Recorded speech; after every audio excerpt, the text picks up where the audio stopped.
घटाओ खुलेगी स्वर्ग की आशीषें, पाओ तुम उसे अभी। प्रार्थना करे आराधना करे, वो अच्छा है कितना भला है। प्रार्थना करे आराधना करे, वो अच्छा है कितना भला है। छुटकारा पाए हमेशा हमेशा, छुटकारा पाए हमेशा, छुटकारा पाए हमेशा हमेशा, छुटकारा पाए हमेशा। प्रार्थना करो निरंतर, प्रार्थना करो विश्वास से, प्रार्थना करो निरंतर, प्रार्थना करो विश्वास से। जल्दी जल्दी प्रार्थना विश्वास की प्रार्थना तोड़ती है सारे बंधन। जल्दी जल्दी प्रार्थना विश्वास की प्रार्थना तोड़ती है सारे बंधन। प्रार्थना करे आराधना करे, वो अच्छा है कितना भला है। प्रार्थना करे आराधना करे, वो अच्छा है कितना भला है। छुटकारा पाए हमेशा हमेशा, छुटकारा पाए हमेशा, छुटकारा पाए हमेशा हमेशा, छुटकारा पाए हमेशा।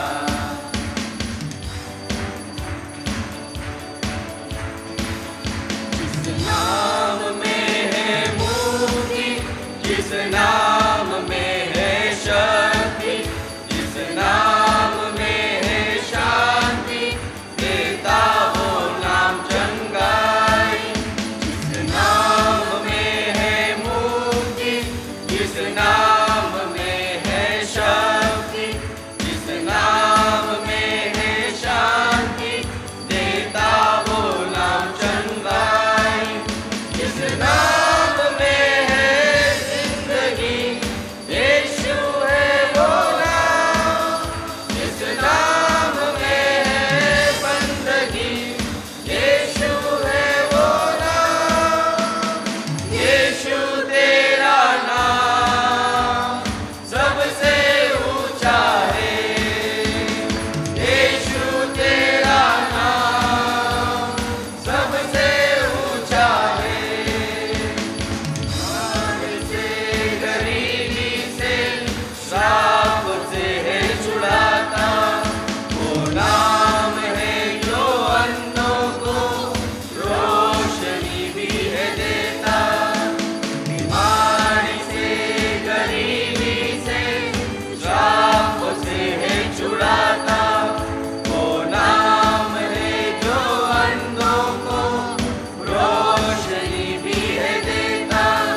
जिस नाम में है जिंदगी, यीशु है वो नाम। जिस नाम में है बंदगी, यीशु है वो नाम। यीशु तेरा नाम सबसे ऊंचा है। यीशु तेरा नाम सबसे ऊंचा है। तेरे प्यार से तूने प्यार किया, तेरे प्यार से तूने प्यार किया। माँ से गहरा है प्यार तेरा, माँ से गहरा है प्यार तेरा। धन्य है सर्वश्रेष्ठ है, तेरे जैसा नहीं और कोई। तू धन्य है सर्वश्रेष्ठ है, तेरे जैसा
एक नूर के समान रहूंगा। तू धन्य है, सर्वश्रेष्ठ है, तेरे जैसा नहीं और कोई। तू धन्य है, सर्वश्रेष्ठ है, तेरे जैसा नहीं और कोई। Hallelujah, hallelujah, hallelujah, hallelujah, hallelujah, hallelujah, hallelujah, hallelujah. बरोबर येशूचे शेवटचे भाषण त्यांची न्याहारी झाल्यावर येशूने शिमोन पेत्राला म्हटले, योहानाच्या पुत्रा शिमोना, ह्यांच्यापेक्षा तू माझ्यावर अधिक प्रीती करतोस काय? तो त्याला म्हणाला, होय प्रभू, आपणावर मी प्रीती करतो, हे आपणाला ठाऊक आहे. त्याने त्याला म्हटले, माझी कोकरे चार. पुन्हा दुसऱ्यांदा तो त्याला म्हणाला, योहानाच्या पुत्रा शिमोना, माझ्यावर प्रीती करतोस काय? तो त्याला म्हणाला, होय प्रभू, मी आपणावर प्रीती करतो, हे आपणाला ठाऊक आहे. त्याने त्याला म्हटले, माझी मेंढरे पाळ. तिसऱ्यांदा तो त्याला म्हणाला, योहानाच्या पुत्रा शिमोना, माझ्यावर प्रेम करतोस काय?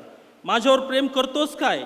असे तिसऱ्यांदा त्याला म्हटले. म्हणून पेत्र दुःखी होऊन त्याला म्हणाला, प्रभू, आपणाला सर्व ठाऊक आहे, मी आपणावर प्रेम करतो, हे आपण ओळखले आहे. येशूने त्याला म्हटले, माझी मेंढरे चार. मी तुला खचित खचित सांगतो, तू तरुण होतास तेव्हा स्वतः कमर बांधून तुझ्या इच्छेस येईल तेथे जात होतास, परंतु तू म्हातारा होशील तेव्हा हात लांब करशील आणि माणूस तुझी कंबर बांधून तुझ्या इच्छेस येणार नाही तेथे तुला नेईल. तो कोणत्या प्रकारच्या मरणाने देवाचे गौरव करील हे सुचवण्याकरिता तो हे बोलला. आणि असे बोलल्यावर त्याने त्याला म्हटले, माझ्या मागे ये. मग पेत्र वळला आणि ज्या शिष्यावर येशूची प्रीती होती आणि जो भोजनाच्या वेळेस त्याच्या उराशी टेकला असता मागे लवून, प्रभू आपणाला धरून देणारा तो कोण आहे असे म्हणाला होता, त्याला त्याने मागे चालताना पाहिले.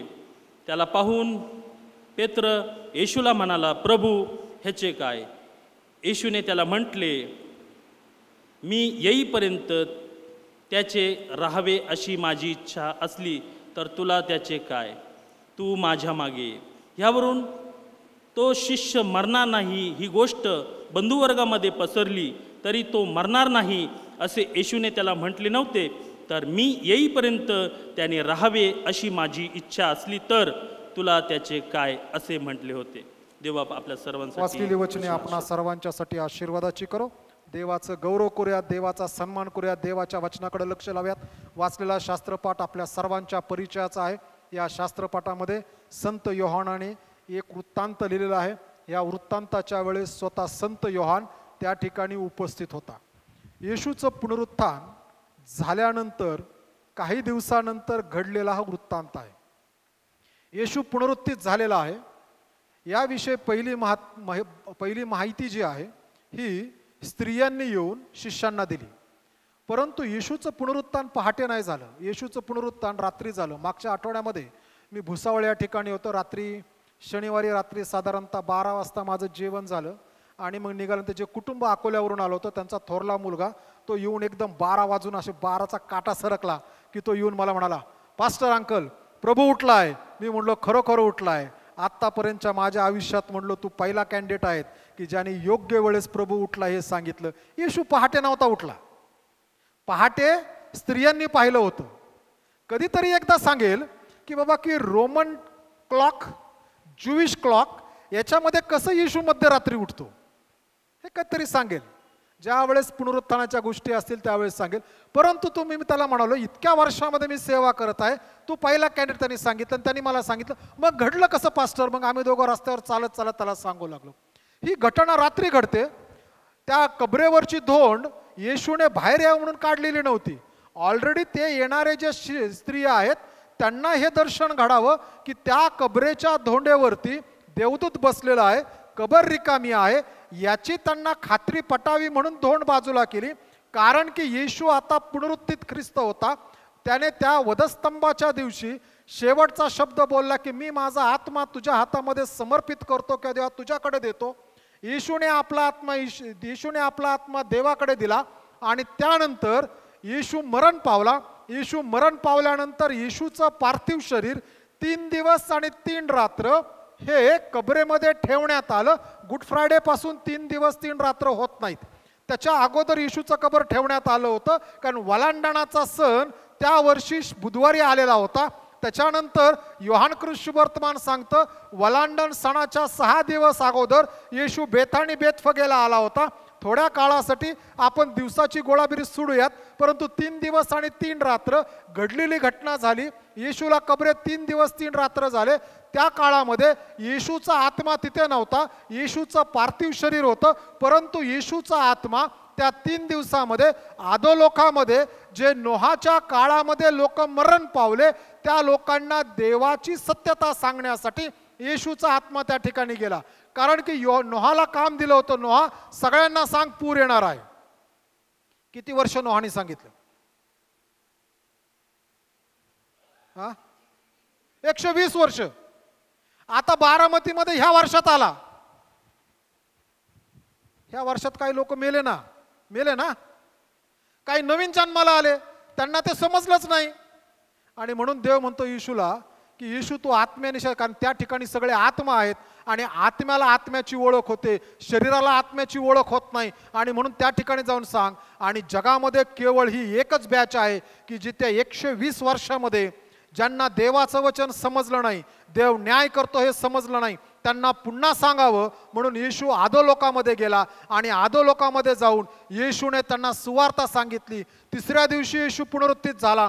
त्याचं पार्थिव शरीरामध्ये देवाने त्याला पुन्हा उठवलं आणि येशू बाहेर आला. आणि मग पहिल्या स्त्रिया सकाळी आल्या, त्यांची लगबग चालली, चला आपण जाऊयात पार्थिव शरीराला जाऊन आपल्याला त्याच्या मसाले लावायचे. परंतु येशू तोपर्यंत पुनरुत्थित झाला होता. रस्त्यावरून जात असताना त्यांची चर्चा आहे आपल्यासाठी धोंड कोण बाजूला करेल. आणि ज्या वेळेस ते कबरे काढाल्या, धोंड बाजूला केलेली, त्याच्यावर देवदूत बसलेला आणि देवदूत म्हणाला तुम्ही जिवंताचा शोध मेलेल्यामध्ये का करत आहात. आणि त्यांनी ती बातमी ऐकली, आतमध्ये असणाऱ्या गोष्टी पाहिल्या. आणि त्यांना जात असताना मग मगदलिया मरियचा आणि येशूचा संवाद आहे. ती म्हणती माळी दादा माझ्या प्रभूला कुठे ठेवलंय. आणि येशू तिला म्हणतो मरिये. आणि ती ओळखून घेते की ती म्हणते रब्बुनी. रब्बुनी म्हणजे गुरुजी. आणि तो म्हणतो जाऊन माझ्या भावंडांना सांग, माझ्या शिष्यांना सांग. आणि त्या स्त्रिया येतात आणि शिष्यांना सांगतात. 2 शिष्य पळत निघतात. आणि जे 2 शिष्य पळत निघालेले आहेत त्याच्यामध्ये पेत्र आणि योहान आहेत. परंतु योहान अगोदर जाऊन पोहोचतो आणि कबरेच्या तोंडाशीवर, कारण योहानाला कबर माहीत आहे, कबरेत ठेवताना योहान त्या ठिकाणी आहे. आणि योहान कबरेच्या दाराशी उभा राहून कबरेमध्ये आत पाहत आहेत की जे सांगितलं ते खरं आहे का, घडलंय कसं. तर येशूच्या पार्थिव शरीराला लावलेली तागाची वस्त्र तिथंच आहेत, रुमाल तिथं आहे, सगळ्या गोष्टी त्या ठिकाणी सेट जसाच्या तसा सेट पडलेला आहे. आणि सगळं योहान पाहतोय. पाठीमागून पळत पळत पेत्र आला आणि पेत्र एकदम कबरेमध्ये घुसला. आणि पेत्राने हे पाहिलं आणि दोघं म्हणाले की आमचा प्रभू उठलेला आहे. हे दोघं निघाले. पहिले स्त्रिया झाले, ह्या दोघांनी पाहिलं. त्यानंतर आमाउस गावच्या रस्त्यावरती क्लैपा आणि त्याचा मित्र 2 जण चाललेले आहेत. आमाउस गावून जात यरुशलेमेतून पुढे आमाउस गावला जात असताना त्यांची चर्चा चाललेली आहे. ज्या प्रभूवर आम्ही विश्वास ठेवला, ज्या ख्रिस्तावर आम्ही विश्वास ठेवलेला आहे तो उठलाय असं समजतं. आणि एकदम येशू त्यांच्यासोबत चालू लागतो. आणि येशू त्यांना म्हणताना असं म्हणतं तुम्ही कशाविषयी बोलता. आणि हे ऐकल्यानंतर ते म्हणताना असं म्हणतात आम्हाला असं वाटतं यरुशलेमेत तुम्ही एकटेच आहात की ज्यांना 3 दिवसापूर्वी जे घडलंय त्याविषयी तुम्हाला माहिती नाही. आणि येशू मग त्यांना नियमशास्त्र, संदेष्टाचे ग्रंथ, कविता यामध्ये येशूविषयीची भविष्य कथनं आहेत. येशूच्या पहिल्या येण्याविषयी जुन्या करारामध्ये 300 भविष्य कथनं, येशूच्या जन्मापासून ते येशूच्या पुनरुत्थानापर्यंत आणि स्वर्गारोहणापर्यंत. त्याने त्या सर्वांची त्यांना आठवण करून दिली. तोपर्यंत ते आम्हास गावच्या जवळ आले आणि येशूने रोग दाखवला की मी आता पुढे जाणार आहे. आणि ते म्हणाले आता तू काय जाऊ नकोस, आमच्या संगती आमच्या घरी येऊन राहा. आणि त्यांच्या घरी गेल्यानंतर क्लैपा आणि त्याच्या मित्राच्या घरी गेल्यानंतर यहुदी लोकांच्या रूढी आणि परंपरेच्या विरुद्ध त्यांनी येशू जो त्यांचा पाहुणा आहे त्याला सांगितलं तू भाकरीसाठी प्रार्थना कर, आणि मग त्याने भाकरीसाठी प्रार्थना केली. जी भाकर घेतली आपल्यासारखी भाकर नव्हती. बेखमीर भाकरीचा सण त्यावेळेस चालू होता. बेखमीर भाकर की जी आपण मागे एक दोनदा प्रभोजनासाठी वापरली होती, इस्रायलवरून आणलेली. ही बेखमीर भाकर तोडत असताना आपण चपाती कशी मोडतो?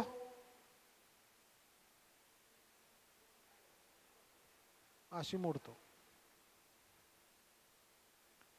बेखमीर भाकर मोडत असताना अशी मोडतात.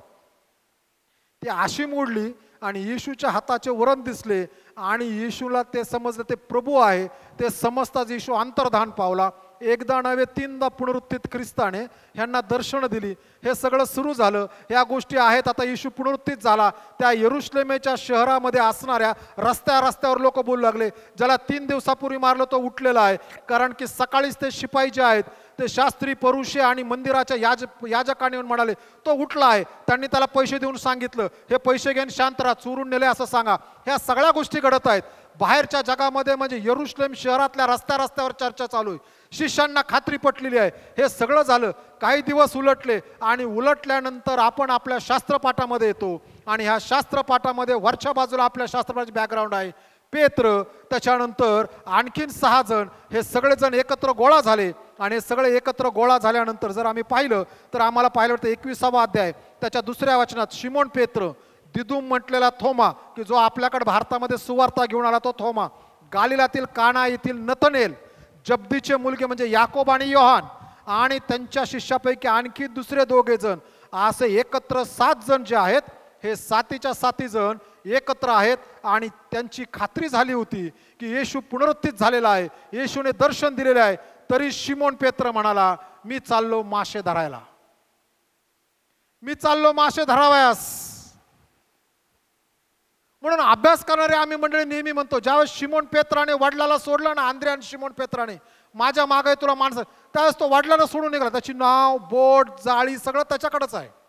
जक्कयाचं तसं, मत्तयाचं तसं झालं नाही. मत्तयाला येशू म्हटला चल माझ्या मागे ये. मत्तयाला त्या टॅक्स कलेक्टरचा राजीनामा द्यावा लागला आणि मग त्याला पुन्हा मागे येण्याचा मार्ग नव्हता. त्याने राजीनामा देऊन संपवलं, सोडलं सगळं.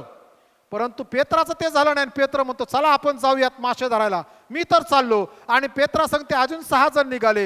हे 7 जण रात्रीच्या वेळेस गालिल समुद्र म्हणजे तिबिरिया समुद्रावरती हे मासे धरण्यासाठी आलेत. पेत्र, आंद्रिया, याकोब, योहान हे कसलेले मासेमार करणारे कोळी आहेत. त्यांना माहिती आहे मासे कधी धरायचे, कोठे धरायचे, केव्हा धरायचे, कसे धरायचे, कुठल्या वेळेस कुठं जाळं टाकायचं, कुठं मासे भेटतील, कुठे भेटणार नाही, ह्यांचा त्याविषयीचा अभ्यास फार पक्का आहे. ते मुरलेले कोळी आहेत. त्यांना हे माहीत आहे गालिल समुद्रात मला कोणत्या वेळेस कुठे मासे भेटतील. आणि म्हणून पेत्राने ह्या सगळ्या गोष्टीचा अभ्यास करून रात्रभर ते मासे धरत आहेत. पण त्यांना काही मासे लाभले नाहीत. आणि मग पहाटे येशू गालिल समुद्राच्या किनारी उभा राहिलाय. राजेश जिथं मी तुमचा फोटो काढला होता तिथं तुम्हाला गालिल समुद्रावर उभा केलं तो ते ठिकाण, त्या ठिकाणी येशू उभा राहिला. आणि येशू उभा राहिल्यानंतर येशूने पाहिलं की आपले शिष्य येत आहेत. आणि येशूने विचारलं काय मासे भेटले का? आणि ते म्हणाले काय भेटले नाहीत. येशू त्यांच्यापासून साधारणतः 300 फुटाच्या अंतरावर होता. येशूला त्यांनी सांगितलं काय मासे भेटले नाहीत. 300 फुटाच्या अंतरावरती पाणी काही जास्त खोल नसतं. आणि गालिल समुद्र तर येशूने शांत करून टाकला होता एकदा बोलून. आणि येशू म्हटला उजव्या बाजूला जाळं टाका. त्यांनी जाळं टाकलं आणि जसं जाळं ते ओढू लागले, जाळं ओढत असताना त्यांना समजलं की जाळ्यामध्ये मासे आलेले आहेत. प्रिय बंधू आणि भगिनींनो, आमच्याकडं काय स्किल आहे, आमच्याकडं काय ज्ञान आहे, आम्ही किती आमच्या असणाऱ्या टॅलेंट आमच्याकडं आहे, आम्ही आमच्या गोष्टीमध्ये किती मुरलेलो आहोत, आम्हाला त्याच्याविषयी किती माहिती आहे, त्याच्याविषयी यदा कधीच आमची PhD झालेली असेल, पण जर त्या आमच्या कामामध्ये येशू आमच्या सोबत नाही तर आमचे हात रिकामीच आहेत. ते कधीही भरले जाणार नाहीत. कारण की पुनरुत्थित ख्रिस्ताला सोडून जुन्या व्यवसायाकडे जाण्याची चूक पेत्र आणि त्याच्या असणाऱ्या मित्रांनी केली. आणि म्हणून ते रात्रभर कष्ट करतात. त्यांचा कुठलाही अनुभव त्या दिवशी त्यांना एकही मासा धरण्यासाठी उपयोगात आणता आला नाही. परंतु रस्त्याच्या त्या समुद्राच्या किनारी उभा राहिले येशू म्हटला, जाळं टाका उजवीकडे. आणि जाळं भरल्यानंतर पेत्र म्हणला, प्रभू आहे. पेत्र फार हुशार माणूस आहे. जाताना 6 जणांना संगती घेऊन गेला. 7 जण. जसा आहे प्रभू समजलं की ह्याने ते जाळं ओढणाऱ्याला तुम्ही जाळं ओढा, ह्याने समुद्रात उडी टाकली आणि पोहत पाहिला येशूकडे आला. पेत्र हुशार माणूस आहे हो. बघा ना, 7 जणांपैकी 6 जण इथंच बसा म्हटला, मी माझं चाललो, कारण प्रभू आहे. त्याला समजलं, फक्त सांगितलं प्रभू आहे. तो म्हणत नाही आपण सगळे जाऊ, आपण सगळे संगती आलो. पेत्राला हे समजलं की ज्याला सोडून मी आलोय तो मला उभा राहून सांगतो काय करायचं. पेत्र आल्यानंतर सगळेजण आले, बोट आली, मासे आले आणि सगळं आल्यानंतर तोपर्यंत त्या ठिकाणी विस्तव लावलेला आहे. तिथे एक चर्च आहे, त्या चर्चमध्ये आजही तो खडक आहे. त्या ठिकाणी विस्तव लावलेला आहे. येशूने मासे भाजलेत, भाकर तयार केलेली आहे. आणि येशू आपल्या शिष्यांना म्हणतो की अजून काही मासे तिथून आणा. आणि तिथून मासे आणायला गेल्यानंतर त्याच्या लक्षात आलं ही सगळे 153 मोठे मोठे मासे आहेत. का मासे मोजले गेले असतील? कारण की जेवढे लोक त्या व्यवसायात आहेत त्या दिवशी मासे धरायला त्यांना वाटणी करायची ना. हा पहिला अर्थ. दुसरा अर्थ एका देवाच्या सेवकाने सांगितलेला आहे, त्या काळामध्ये भूतलावरती 153 राष्ट्र होते. त्या प्रत्येक राष्ट्राचा एक एक मासा, एक एक त्यांचं चिन्ह आहे. येशू म्हणला ना, माझ्या मागे म्हणजे मी तुम्हाला माणसं धरणारे करेल. बरेच वर्षानंतर वधस्तंभ आपला चिन्ह झाला. त्याच्या अगोदर ख्रिस्ती लोकांचं चिन्ह होतं मासा. ग्रीक शब्द आहे इक्तुस. इक्तुस म्हणजे Jesus the son of God, त्याचा अर्थ आहे. आणि तो होता. आणि म्हणून 153 मासे. त्यातून काय मासे आणले, मासे भाजले गेले, रोस्टेड झाले. आणि मासे झाल्यानंतर येशू म्हणतो की या न्याहारी करा, कम लेट अस हॅव ब्रेकफास्ट. हे योहाना, हे पेत्रा, हे याकोबा, या हे नथनेला, या न्याहारी करा. ब्रेकफास्ट, इंग्रजी शब्द जो ब्रेकफास्ट आहे त्याच्यामध्ये अर्थ आहे. आपल्या न्याहारीमध्ये मराठीत एवढा अर्थ येत नाही. ब्रेकफास्ट ह्याचा अर्थ आहे की रात्री मनुष्य कधीतरी जेवतो आणि दुसऱ्या दिवशी सकाळी ज्या वेळेस तो त्याचा न्याहारी करतो तोपर्यंत बरेच तास उलटलेले असेल. तसं दिवसभरात नसतं. सकाळी 7:30-8ला नाश्ता न्याहारी झाली की दुपारी 12:30-1-2च्या दरम्यान माणूस जेवतो. त्यानंतर परत 8-8:30-9ला तो जेवतो. मधलं अंतर 6-6 तासाचं आहे. 5 तास, 6 तास, 4 तास, 8 तास. काही जण 3-3 तासाने जेवतात, ही वेगळी गोष्ट आहे. काही जण दिवसात 2 तास जेवतात, ती वेगळी गोष्ट आहे. पण साधारणतः दिवसभरामध्ये ते जेवत राहतात. रात्री एकदा जेवल्यानंतर पुन्हा सकाळी जेवण्याच्या अगोदर किंवा न्याहारी करण्याच्या अगोदर मोठा पिरियड आहे. आणि म्हणून त्याला फास्ट म्हटलेला आहे. आम्ही हा रात्रीचा फास्ट ब्रेक करायचा आहे आणि म्हणून शब्द आला ब्रेकफास्ट. हा ब्रेकफास्ट. आणि येशू म्हणतो कम लेट अस हॅव ब्रेकफास्ट. येशू पेत्र आणि त्या 6 जणांना म्हणताना 7 जणांना एकच म्हणताना असं म्हणतो, येऊन फक्त न्याहारी करा म्हणून नका. काल तुम्ही मला सोडून गेलात, काल तुम्ही मला सोडलं, माझ्याशिवाय तुम्ही तुमच्या दुसऱ्या व्यवसायाकडे निघालात. तू निघत असताना तू 6 जणांना पेत्रा घेऊन निघालास. तुझ्या संगती हे बाकीचे पण आलेत. मी तुला दोष देत नाही, हे तुझ्या मागाले. मला सोडण्याचा उपवास तुम्ही धरलेला आहे. या तो उपवास मोडा म्हणजे आपण संगती नाश्ता करूयात. प्रकटीकरणाचं पुस्तक 3 अध्याय 20 वचन. त्या 20 वचनामध्ये लिहित असताना पुनरुत्थित ख्रिस्त संत योहानाला म्हणतो, लाउदिकिया मंडळीला लिही, पहा मी दाराशी उभा आहे व दार ठोकीत आहे. जो कोणी माझी वाणी ऐकून दार उघडेल त्याच्याबरोबर मी आत जाईल, तो माझ्याबरोबर जेवेल व मी त्याच्याबरोबर जेवेल. या आपण पुन्हा सहभागिता अनुभवूयात. पुनरुत्थित ख्रिस्ताचं दर्शन झाल्यानंतर देखील, वारंवार पुरावे मिळाल्यानंतर देखील, बाहेरचं जग विश्वास ठेवत असताना देखील येशूचे प्रेषित पुन्हा जुन्या व्यवसायाकडे गेले की जे ख्रिस्ताला आवड. ख्रिस्त म्हणतो या हा मला सोडण्याचा तुमचा उपवास मोडूयात, पुन्हा माझ्या संगती जीवन सुरू करा, कारण की मी तुमची वाट पाहत आहे. अहो कष्टी व भाराक्रांत जण हो, तुम्ही सर्व मजकडे या, म्हणजे मी तुम्हाला विसावा देईल. आणि मग त्यांची न्याहारी झाली.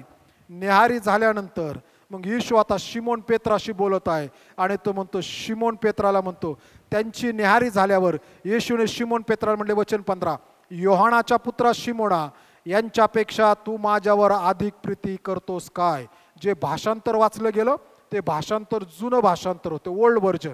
सध्या आपल्याकडे न्यू व्हर्जन आहे, रिवाइज्ड व्हर्जन आहे. रिवाइज्ड व्हर्जनमध्ये येशूने प्रश्न विचारला, हे शिमोना, योहानाच्या पुत्रा शिमोना, ह्यांच्यापेक्षा तू माझ्यावर अधिक प्रीती करतो काय?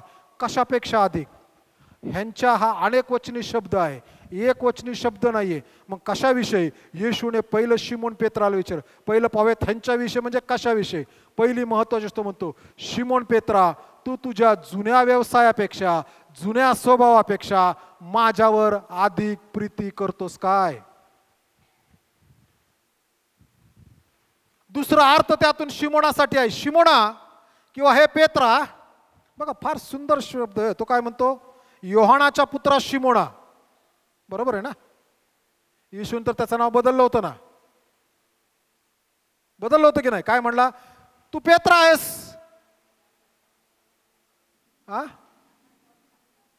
त्या पेत्रावर नाही बरं का. पेत्र ग्रीक शब्द दोन आहे, पेट्रा आणि पेट्रॉस.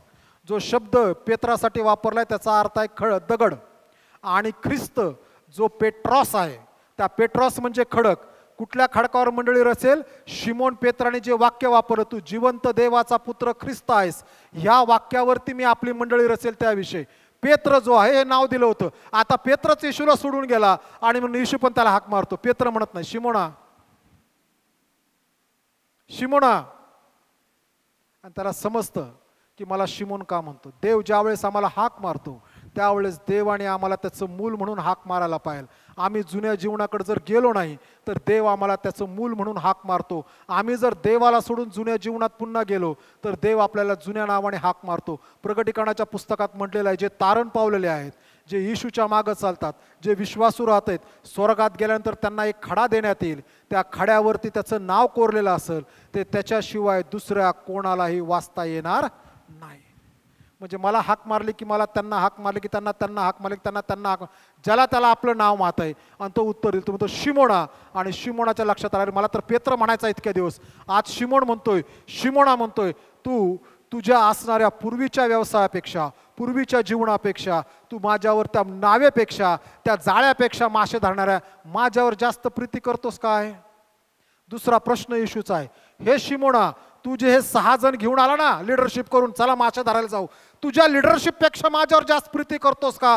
किंबहुना येशू त्याला म्हणतोय, हे पेत्रा, तू लिडरशिप LEADESHIP लिडरशिप, SHIP जी लिडरशिप आहे त्याच्यापेक्षा LEADERSHEEP शिप, शिप म्हणजे मेंढर, त्याच्यावर प्रीती करतोस का? 2 लिडरशिप आहेत. एक लिडरशिप जी आहे की जी आहे डिक्टरशिप, काम करत राहणं. दुसरी जी शिप, SHEEP शिप म्हणजे मेंढरू. मंदिरामधली लिडरशिप ही मेंढरांवरची लिडरशिप आहे. मेंढर चुकणार ना हो, असं आहे का? मेंढरू चुकत नाही? चुकतं ना. 100 मेंढराचा दाखला. एक हरवलं, येशू त्याला घेऊन आला. एक फार सुंदर गीत आहे, मुलांना कुठे भेटलं तर बघा रे, बहुतेक IM कडे भेटलं ते गीत आहे, उनको लेके आओ वो भी मेरे आहे.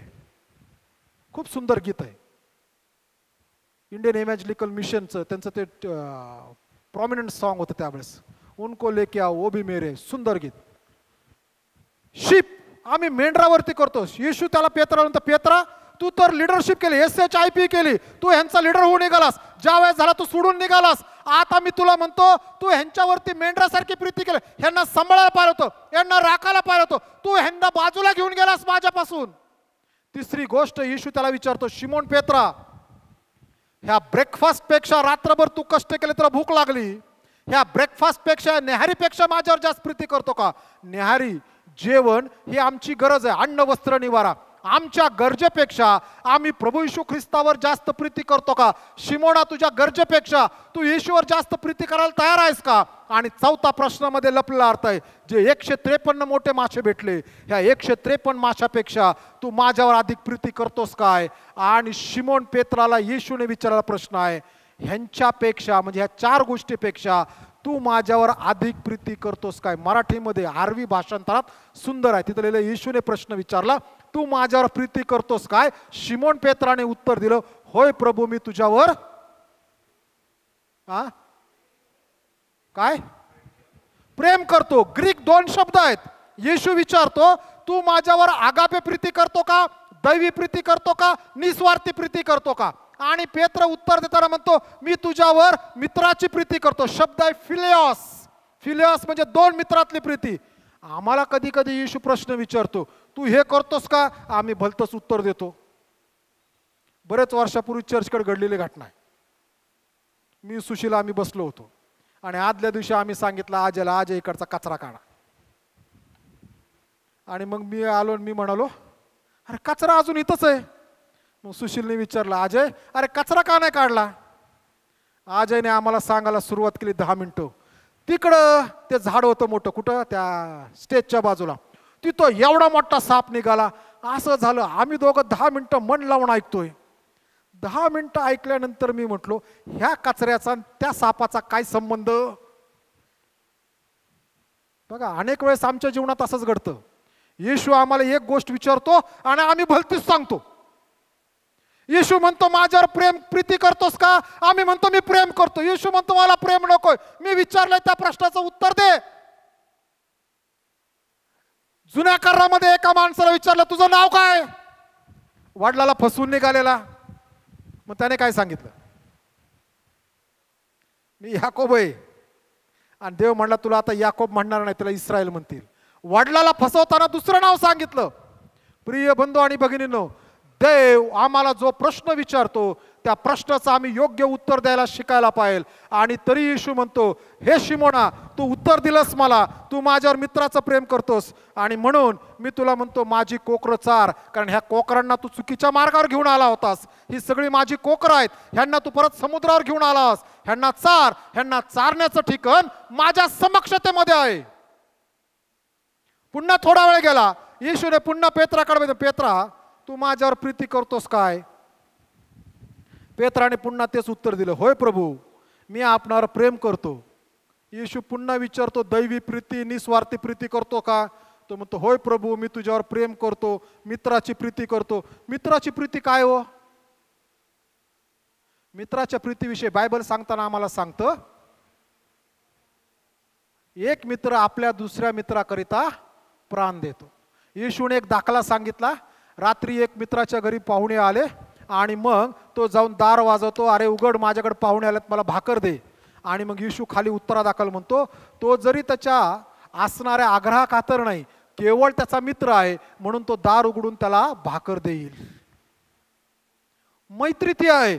इथं पेत्र म्हणतो मी तुझ्यावर मित्राचं प्रेम करतो, माझं मित्र प्रेम आहे. तरी पेत्र ह्या सगळ्यांना घेऊन येशूपासून लांब घेऊन गेला. मित्र हा आहे की जो संकटकाळी सहाय्य करतो. आणि म्हणून नीतिसूत्राच्या पुस्तकात म्हणलेला आहे असा एक मित्र असावा की जो तुला तुझ्या भावासमान असावा. पुष्कळ मित्र आम्हाला अधोगतीच्या मार्गाला लावतील. प्रिय बंधू आणि भगिनींनो, पुन्हा पेत्राला येशू म्हणतो माझी मेंढरं पाळ. पहिलं सांगितलं चार म्हणजे त्यांना खायला प्यायला द्यायला पाहिजे, आध्यात्मिक सत्य द्यायला पाहिजे. दुसरे तिमोथी 3:16 मध्ये संत पॉलितना असं म्हणतो की तुम्हाला आध्यात्मिक तुम्हाला पोषक अन्न भेटावं म्हणून ही वचनं दिलेली आहेत, चांगल्या कामासाठी सज्ज व्हावं. पेत्राच्या पत्रामध्ये पहिले पेत्र दुसऱ्या अध्यायात म्हणतो हे निरदूध आहे यासाठी की हे निरदूध घेतल्यानंतर तुमची आध्यात्मिक उन्नती व्हावी. देवाचं वचन हे आमचा चारा आहे आणि ते चारण्यासाठी देवाने पेत्राला सांगितलं. मग तिसऱ्यांदा येशूने पुन्हा पेत्राकडे पाहिलं आणि येशू आता म्हणतो हे पेत्रा तू माझ्यावर प्रेम करतोस काय. आणि येशूने शब्द वापरला ग्रीक फिलिओस, तू माझ्यावर मित्र प्रेम करतो का. आणि आता पेत्र खिन्न झाला. तो म्हणतो प्रभू तुला सगळं माहित आहे मी प्रेम करतो की नाही. आणि म्हणतो मी तुझ्यावर प्रेम करतो. आता येशूने विचारलं तू माझ्यावर मित्र प्रेम करतो का. आता पेत्राने बरोबर उत्तर दिलं होय प्रभू मी तुझ्यावर मित्र प्रेम करतो. आणि येशू म्हणाला आता माझी मेंढरं चार. कारण की मेंढरं चारण्याचा अधिकार प्रभू येशू ख्रिस्ताच्या मित्रांना आहे. मेंढरांना अन्न घालण्याचा अधिकार प्रभू येशू ख्रिस्तावरती निस्वार्थी प्रीती करणाऱ्यांना आहे. मेंढरांना नीटनेटकं ठेवण्याचा अधिकार देवाने जे त्याच्यावर प्रीती करतात त्यांना तो दिलेला आहे. आणि हे सगळं झाल्यानंतर पेत्र आनंदी झाला. पेत्राला पण आनंद वाटला की येशू आता माझ्यासारखं बोलला. आणि मग येशूने पेत्र कसा मरेल हे सांगितलं. तरी पेत्राचा जुना स्वभाव जात नाही. निघाला चाललेत आता सगळं बरोबर चाललंय. आणि पेत्राने वळून बघितलं मागं योहान येतो. मी कसं मारणार येशूने सांगितलं. तो कसा मारणार ह्याचं काय होणार. कारण योहान येशूच्या जवळचा होता, येशूच्या हृदयाच्या जवळचा. आणि त्याने विचारलं तुला कोण धरून देणार आहे येशू. तो प्रश्न विचारणारा. म्हणून योहानकृत शुभवर्तमान ज्या योहानाने लिहिलं ना, तो योहान आहे की ज्याच्याविषयी विचारला ह्याचं काय होणार. आणि येशू म्हणला, जर माझी इच्छा असेल त्याने मी येऊपर्यंत जिवंत राहावं, तर त्याशी तुला काय घेणं देणं. प्रिय बंधू भगिनी, आम्ही जे इथं बसलेलो आहोत आणि ऐकत आहोत देवाचं वचन, सर्व देवाचे लोक हो, देव मला माझ्याविषयी विचारणार. देव मला तुमच्या कोणाविषयी विचारणार नाही. ना माझ्या पत्नीविषयी, ना माझ्या लेकरांविषयी, ना माझ्या आईवडिलांविषयी. त्यांच्यासाठी मी कष्ट केलेत तिथपर्यंत ओके आहे, त्यांच्या तारणासाठी, त्यांच्या आध्यात्मिक जीवनासाठी. मला आणि तुम्हाला देव माझ्या आणि तुमच्या जीवनाविषयी विचारणार. कधी कधी आम्ही आमच्या जीवनामध्ये दुसऱ्याविषयी बोलून आणि विचार करून आमच्या डोक्यावरती पवित्र शास्त्र सांगत नाही त्या सांगतं त्या पापांची रास वाढवत राहतो. त्या माणसाने असं केलं कारण की ते असं झालं, ते तसं झालं. आम्हाला नाही माहिती त्या माणसाने असं का केलं. बरोबर आहे ना हो. एक उदाहरण सांगतो, हे पक्क उदाहरण लक्षात ठेवा आम्ही दुसऱ्याविषयी बोलत असताना, कारण हिशोब आपल्याला द्यायचा आहे. एकदा एका रस्त्यावरती 2 ऑर्थोपेडिक डॉक्टर उभे असतात. माझं नेहमीचं उदाहरण आहे, यापूर्वी काहींनी ऐकलं असेल. आणि एक माणूस आपला पाय घासत घासत घासत घासत निघाला. आणि मग हे दोघं ऑर्थोपेडिक डॉक्टर आणि ह्या दोन्ही ऑर्थोपेडिक डॉक्टर त्याच्याकडे बघितलं. आणि एकाने आपलं थोडंसं ज्ञान पाजळण्यासाठी तो म्हणताना म्हणाला, ह्याच्या आहे ना गुडघ्यात प्रॉब्लेम आहे म्हणून हा लंगडत चाललाय. मग दुसरा म्हणाला, हा ह्याचं ज्ञान मला सांगतो का. आता मी सांगतो, नाही ह्याच्या गुडघ्यात नाही, ह्याच्या घोट्यात प्रॉब्लेम आहे. कुठं? घोट्यात. मग ते दोघं म्हणले, आपण जवळ आल्यावर विचारू. आणि हा चप्पल घासत घासत घासत घासत घासत आला. दोघं डॉक्टर समोर उभा. दोघांना चांगली गोष्ट आहे.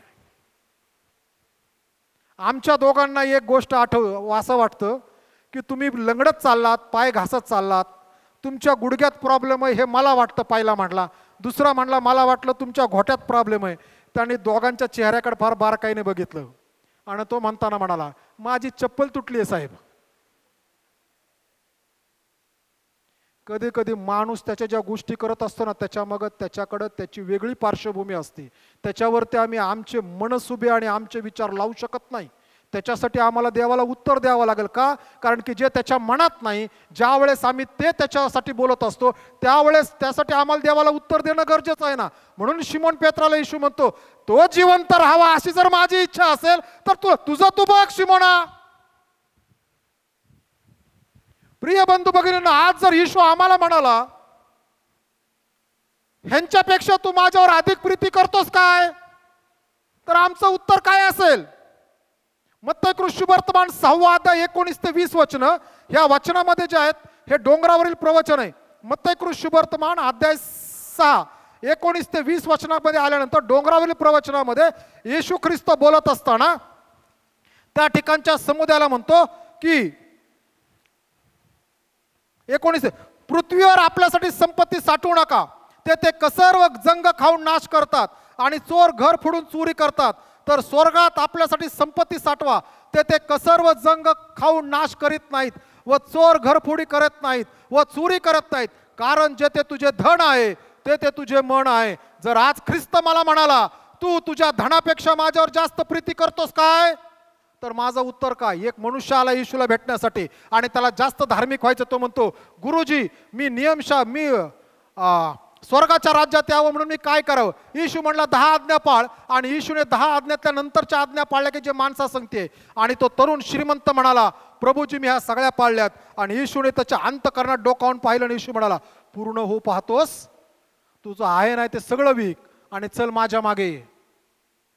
आणि शास्त्र म्हणतो तो श्रीमंत होता, त्याचं येशूपेक्षा त्याच्या श्रीमंतीवरती जास्त प्रीती होती, म्हणून तो खिन्न होऊन निघून गेला. आज येशू जर मला म्हणाला, आम्हाला म्हणाला की आज तुझ्या संपत्ती सोडून माझ्या मागे ये, तुझ्या संपत्तीपेक्षा तू माझ्यावर जास्त प्रीती करतोस काय, तर माझं काय उत्तर आहे? कलस्सेकरास पत्र 3 अध्याय 1-2 पहिलं आणि दुसरं वचन. कलस्सेकरास पत्र 3 अध्याय 1 आणि 2 वचन. त्या ठिकाणी आल्यानंतर येशू ख्रिस्त संत पाऊल लिहिताना असं म्हणतोय की आमचं कशावर जास्त प्रेम आहे. आज येशू जर आम्हाला म्हणाला, तुझं माझ्या वधस्तंभावर जास्त प्रेम आहे का, तर मग पुढच्या प्रकारे आमचं जीवन. तो म्हणाला, वरील गोष्टीकडे मन लावा, पृथ्वीवरील गोष्टीकडे लावू नका. कारण तुम्ही मृत झाला आणि तुमचे जीवन ख्रिस्ताबरोबर देवामध्ये गुप्त ठेवलेले आहे. येशू म्हणाला, आज माझं मन कुठं लागलंय? ह्या जगातल्या गोष्टीपेक्षा तू देवाच्या गोष्टीवर जास्त प्रीती करतोस काय? प्रिय बंधू भगिनींनो, आमच्या प्रश्नाचं उत्तर आम्हाला योग्य ते द्यायला यायला पाहिजे. 2 तिमोथी याचा 8वा अध्याय, 2रा अध्याय 8 ते 10 वचनं. 2 तिमोथी याचा 1 तिमोथी 2रा अध्याय याचे 8 ते 10 वचनात ज्यावेळेस आम्ही येतो त्या ठिकाणी कुटुंबाविषयीचा शास्त्रपाठ आहे. आणि येशूने जर आज आम्हाला विचारलं, येशूने जर आम्हाला विचारलं की आमच्या जीवनाकडे आल्यानंतर प्रत्येक पुरुषाने राग व विवाद सोडून पवित्र हात वर करून प्रार्थना करावी अशी माझी इच्छा आहे. आज जर आम्हाला ख्रिस्त म्हणाला, भावांनो तुम्ही राग आणि विवाद सोडा आणि हात वर करून त्या गोष्टींसाठी माझ्याकडे प्रार्थना करा, तर आम्ही म्हणू, होय देवा, मी तुझ्यावर प्रीती करतो, मी प्रार्थना करायला सज्ज आहे. मी राग आणि विवाद करणार नाही, कारण राग आणि विवाद नाशाकडे घेऊन जातील. प्रार्थना आम्हाला देवाचं गौरव आणि आमच्या सुबत्तेकडे घेऊन जाईल. बहिणीनंतर म्हणतात, तसेच स्त्रियांनी स्वतः साजेल अशा वेशाने आपणास भिडिस्तपणाने व मर्यादाने शोय, केस गुंफणे आणि सोने मोते व मौल्यवान वस्त्रे यांनी नव्हे, तर देवभक्ती स्वीकारायला स्त्रिया शोभते, तसं सत्कृत्यांनी आपणास शोभवावे.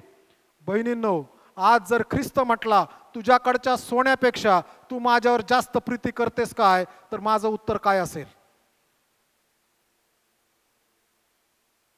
काही दिवसापूर्वी एका चर्चमध्ये होतो, वर्ष झालं असेल, आणि त्या चर्चमध्ये मला ऐकायला भेटलं, चांगला माणूस, प्रतिष्ठित माणूस, त्याचं म्हणणं हे होतं, आम्ही कोणासंगती आपले संबंध ठेवायचे? आपल्या स्टँडर्डच्या लोकांसंगती. म्हणजे माझं जर स्टँडर्ड एवढं आहे ना, त्या स्टँडर्डच्या लोकांशी मी संबंध ठेवायचे. कठीण आहे हो.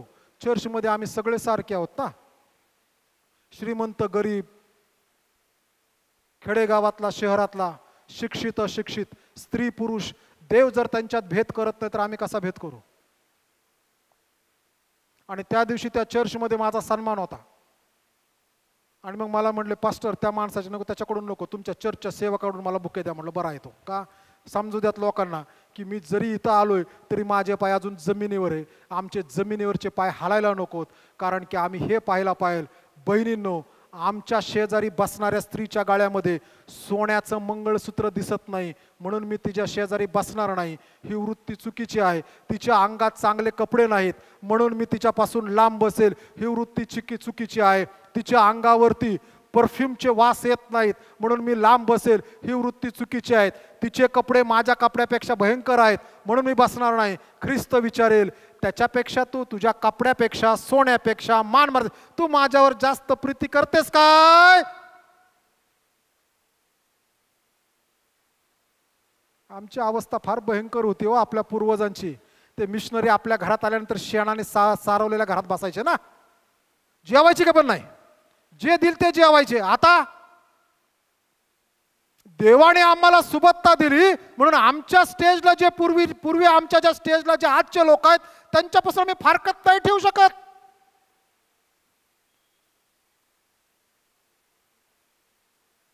नाताळात 2 करंज्या नाही करू शकत, एक पाळकाच्या घरी आणि एक गोरगरिबांना नाही. चकल्या 2 प्रकारच्या करू शकत नाही, चांगल्या गोल राऊंड सिस्टमॅटिक झालेल्या चकल्या पाळकांना, आणि वाकड्या तिकड्या तुटलेला, एखादा वेळा तुटलेला, दुसऱ्या नाही. आम्ही सगळे सारखे आहोत. बहिणींनो, ख्रिस्त विचार संत ह्या तिमोथेच्या पत्रात तो म्हणतो, सोने रुपये ह्याच्यात आमचं शोभणं नाहीये. आमचं शोभणं कशामध्ये माहितीये का? आमचं शोभणं आहे आमच्या नीतिमत्तेमध्ये. आमच्या नीतिमत्तेमुळे ख्रिस्त विचारतो, आज तुझ्याकडं तुझ्या भौतिक आशीर्वादापेक्षा तू माझ्यावर आज जास्त प्रीती करतेस काय? पुढे येऊयात. 1 तिमोथी 6वा अध्याय 5 आणि 6 वचन. 1 तिमोथी 6वा अध्याय 5 आणि 6 वचन. तो म्हणतो, मन बिघडलेल्या, सत्यास मुकलेल्या, भक्ती हे कमाईचे साधन आहे अशी कल्पना करणाऱ्या माणसांचे एकसारखे भांडणे होतात.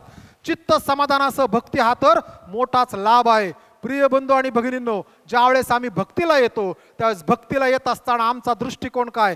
ख्रिस्त जर आज म्हणाला, ह्या भक्तीपेक्षा तू माझ्यावर जास्त प्रीती करतोस काय? भक्ती ही आहे आत्मेने आणि खरेपणाने देवाच्या सानिध्यामध्ये बसणं.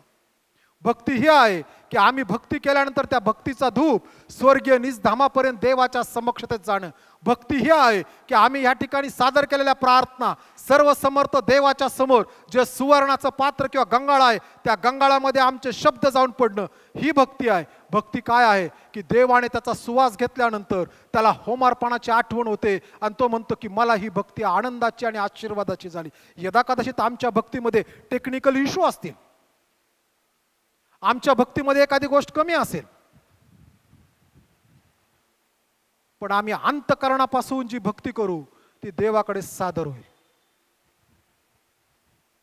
फिलिप्पियरास पत्र 3 अध्याय 18 आणि 19 वचनामध्ये आज ख्रिस्त म्हणतोय तू ह्या गोष्टीपेक्षा माझ्यावर जास्त प्रीती करतोस काय? फिलिप्पियरास पत्र 3 अध्याय 18 आणि 19. कारण मी तुम्हाला पुष्कळ वेळा सांगितले व आताही रडत सांगतो की पुष्कळ जण असे चालतात की ते ख्रिस्ताच्या वधस्तंभाचे वैरी आहेत. नाश हा त्यांचा शेवट, पोट हे त्यांचं दैवत आणि निर्लज्जपणा हे त्यांचं भूषण आहे. त्यांचे चित्त ऐहिक गोष्टी असतात. ख्रिस्त आज म्हणतो ऐहिक गोष्टीपेक्षा तू माझ्यावर जास्त प्रीती करतोस काय? आज देवाचे लोक हो देवाचं वचन ऐकत असताना ज्या ऐहिक गोष्टी आमच्याकडे आहेत त्यापेक्षा आम्ही देवावर जास्त, ख्रिस्तावर जास्त प्रीती करतो का? आम्ही ख्रिस्ताच्या वधस्तंभाचे वैरी आहोत का शत्रू आहोत हे आमच्या वर्तणुकीवरून समजतं. आणि आज घरी जात असताना देवाचा प्रश्न आम्हाला आहे, तू ह्यांच्यापेक्षा माझ्यावर जास्त प्रीती करतोस का? उद्या जर मला देव म्हणाला तू बारामती चर्चपेक्षा माझ्यावर जास्त प्रीती करतो का? मी काय म्हणायचं? होय, सोड, चल की बॅग भरून मी निघायला पाहिजे. इथं सगळं नीट आहे म्हणून थांबण्यात अर्थ नाही. कारण मी ख्रिस्ताला म्हणलो मी बारामती चर्चपेक्षा तुझ्यावर जास्त प्रीती करतो, तो म्हणतो आता बस झालं, चल सोड निघ. मी बॅग भरायची, पाठीवर सॅक टाकायची, माझी शबणम माझ्या खांद्याला लावायची, बायबल त्यात टाकायचं, निघायचं. घरदार सगळं इथंच आहे, कुठं जात नाही. ख्रिस्ताने जर माझ्यासारखं तुम्हाला विचारलं तुमच्या नोकऱ्यांपेक्षा तुम्ही ख्रिस्तावर जास्त प्रीती करता का? तुमच्या पोझिशनपेक्षा जास्त प्रीती करता का? का तुमचं पोझिशन टिकवण्यासाठी तुम्ही बाकीच्या हातखंड्या हाताळता? तर मग आम्ही ख्रिस्तावर नाही प्रीती करत. आम्ही कोणावर प्रीती करतो? आमच्या जीवनावर प्रीती करतो. एक माणूस मला 15 दिवसापूर्वी भेटला गावामध्ये आणि तो म्हणताना म्हणाला, सर अमुक अमुक व्यक्तीला तुम्ही ओळखता का? हो ओळखतो.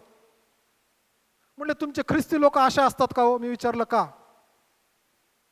अहो म्हणले माझ्या मुलाची वही चेक केली आणि त्यातले स्पेलिंग मिस्टेक तसेच आहेत.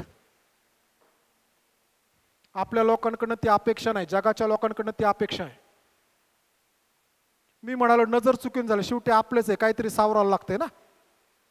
नजर चुकीन झालं असेल. तो म्हणला सगळ्या वाह्या आणून दाखवतो पास्टर. म्हटलं म्हणजे आम्ही कशावर प्रीती करत आहोत? टिक मार्कवरती.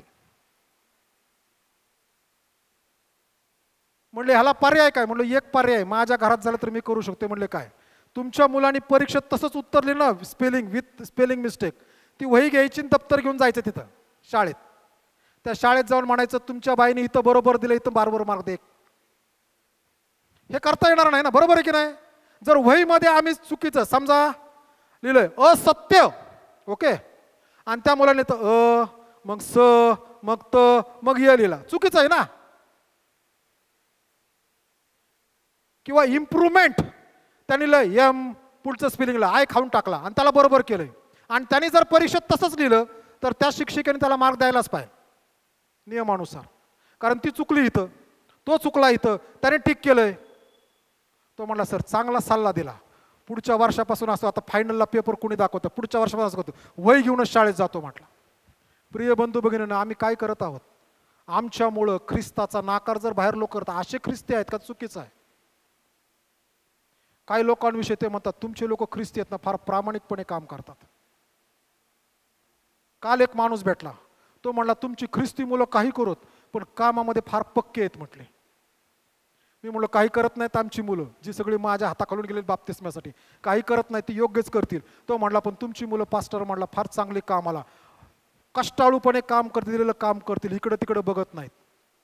आनंद वाटतो ऐकल्यानंतर ना, कारण ते ख्रिस्तावर प्रीती करतात. आम्ही कोणावर प्रीती करतो? आज जर येशू आमच्या घरी येऊन उभा राहिला, समोर उभं राहिला, म्हणला ह्यांच्यापेक्षा तू माझ्यावर जास्त प्रीती करतोस काय? आई बापापेक्षा लेकरांपेक्षा जास्त प्रीती करतोस काय? तर माझं उत्तर काय? येशूला एक शिष्य म्हणाला, येशू मी जातो, माझा बाप मरण पावला, त्याला पुरून येतो. येशू म्हणला, जे मरण पावलेत त्या मेलेल्यांना त्यांना पुरू देत. येशू म्हणतो, ज्यांनी माझ्यासाठी आई बाप भाऊ भाऊ घरदार सोडलं त्यांना मी हे जगामध्ये काय? डबल पॉलिसी आहे ती. तिथे ह्या जगात 100 पटीने देईल आणि येणाऱ्या युगात सार्वकालिक जीवन देईल. आम्हाला वचन माहित नाही, त्यामुळे आम्ही ते क्लेम करू शकत नाही.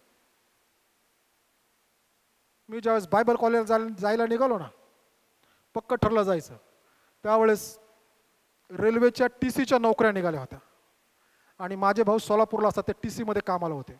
त्यांच्या मित्राकडे अधिकार होते सगळे भरायचे आणि त्याला सांगितलं पाळक बनायला. त्याने सांगितलं पाळक बिळक बनू नको म्हटलं. मी म्हटलं का पाळकाचं जीवन फार वाईट असतं म्हटलं.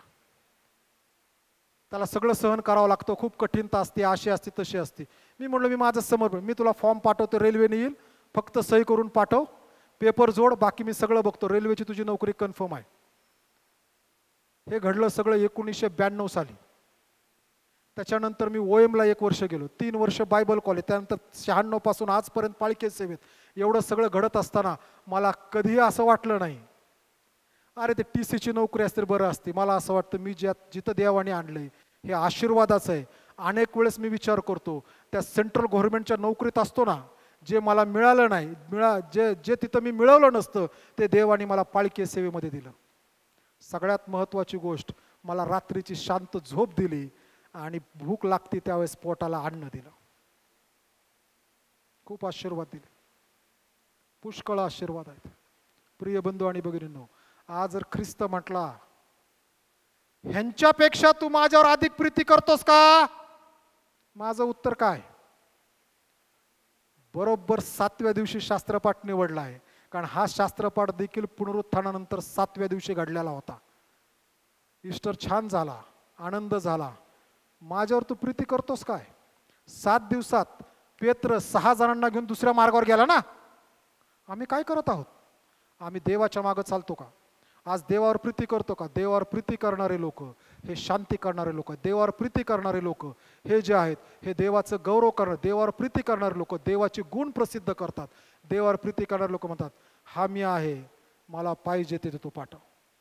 सर्वजण उभा राहूयात, प्रार्थना करू. प्रभूने शिकवलेली प्रार्थना आणि मग आशीर्वाद घेऊयात.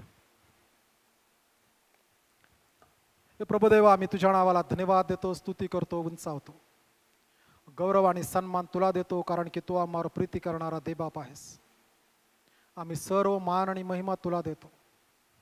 आजपासून 2000 वर्षापूर्वी पुनरुत्थानानंतर 7 दिवसांनी प्रभुदेवा तू पेत्राला प्रश्न विचारला आणि आज तोच प्रश्न आमच्यासाठी आहे. ह्यांच्यापेक्षा तू माझ्यावर अधिक प्रीती करतोस काय? आणि प्रभुदेवा तुला उत्तर आमच्याकडनं हवं आहे. होय प्रभू, मी तुझ्यावर प्रीती करतो. आज परमेश्वर, आम्ही आमचं समर्पण तुझ्या हातामध्ये करतो. तुझ्या प्रीतीपासून दूर जाण्याचं अंतकरण आमच्यापैकी कोणाचा असू नये अशी कृपा तू होत.